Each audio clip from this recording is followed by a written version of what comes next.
بسم اللہ الرحمن الرحیم۔ جہنمی عورتوں پر اللہ کا عذاب۔ ہم بستری کے وقت شوہر کو یہ دو جملے کہنے والی عورت پکی جہنم میں جائے گی۔ ایک مرتبہ حضرت علی رضی اللہ تعالی عنہ اور حضرت فاطمہ رضی اللہ تعالی عنہا حضور اکرم صلی اللہ علیہ وآلہ وسلم سے ملاقات کے لیے ان کے گھر تشریف لائے۔ حضرت علی رضی اللہ تعالی عنہ فرماتے ہیں کہ جب ہم گھر میں داخل ہوئے تو دیکھا کہ نبی کریم صلی اللہ علیہ وآلہ وسلم زار قطار رو رہے تھے۔ جب ہم نے آپ صلی اللہ علیہ وآلہ وسلم کی یہ حالت دیکھی تو عرض کیا کہ یا رسول اللہ صلی اللہ علیہ وآلہ وسلم، میری ماں باپ آپ پر قربان ہو جائیں، آپ کو کس چیز نے رلا دیا؟ آپ سرکار نے فرمایا، میں نے شب معراج میں اپنی امت کی عورتوں کو جہنم کے اندر مختلف قسم کے عذاب میں مبتلا دیکھا۔ اللہ اکبر۔ ان عورتوں کو جو عذاب دیا جا رہا تھا وہ اتنا شدید اور ہولناک قسم کا تھا کہ اس عذاب کے تصور سے مجھے رونا آ گیا۔ آپ صلی اللہ علیہ وآلہ وسلم نے وضاحت کرتے ہوئے کہا، میں نے ایک عورت کو دیکھا جو اپنے بالوں کے ذریعے جہنم میں لٹکی ہوئی تھی۔ دوسری عورت کو جہنم میں زبان کے بل لٹکا ہوا دیکھا۔ تیسری عورت کو میں نے دیکھا کہ وہ چھاتیوں کے بل لٹکی ہوئی تھی۔ اللہ اکبر۔ چوتھی عورت کو میں نے دیکھا کہ اس کے دونوں پیر سینے سے بندھے ہوئے ہیں اور اس کے دونوں ہاتھ پیشانی سے بندھے ہوئے ہیں۔ پانچویں عورت کو میں نے اس حالت میں دیکھا کہ اس کا چہرہ خنزیر کی طرح کا ہے۔ اللہ اکبر۔ اور باقی جسم گدھے کی طرح کا ہے۔ چھٹی عورت کو میں نے دیکھا کہ وہ کتے کی شکل میں ہے۔ اللہ اکبر۔ اور اس کے منہ کے راستے سے جہنم کی آگ داخل ہوتی اور پخانے کے راستے نکلتی۔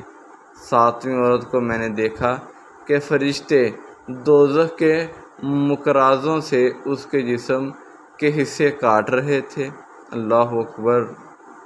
آٹھویں عورت کو میں نے دیکھا جس کے چہرے اور ہاتھوں کو جلایا جا رہا تھا۔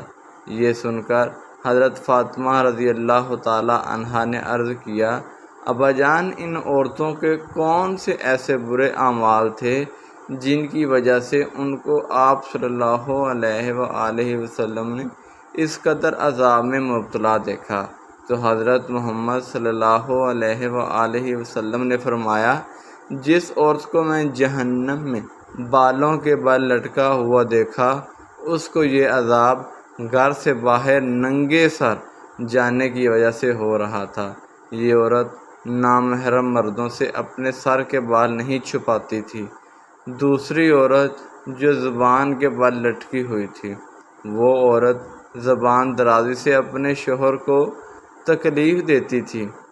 اور تیسری عورت جو اپنی چھاتی کے بل لٹکی ہوئی تھی، یہ وہ عورت تھی جو شادی شدہ ہونے کے باوجود دوسرے مردوں سے ناجائز تعلق رکھتی تھی۔ اللہ اکبر، اللہ اکبر۔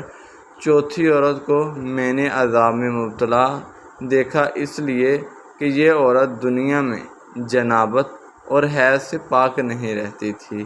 پانچویں عورت جس کا چہرہ خنزیر کی طرح اور باقی جسم گدھے کی طرح کا تھا، یہ عورت جھوٹ بولتی اور چغلی کھایا کرتی تھی۔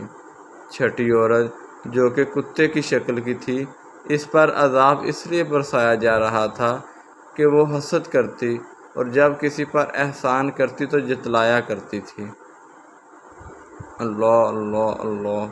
ساتویں عورت کو عذاب اس لیے دیا جاتا کہ وہ عورت زنا سے اولاد پیدا کر کے اپنے شوہر سے منسوب کرتی۔ حضور اکرم صلی اللہ علیہ وآلہ وسلم نے فرمایا، ہلاکت ہے اس عورت کے لیے جس نے اپنے شوہر کو ناراض کیا۔ اس گناہ کی وجہ سے آٹھویں عورت اس عذاب میں مبتلا تھی، اور خوش نصیب ہے وہ عورت جس نے اپنے شوہر کو راضی کیا۔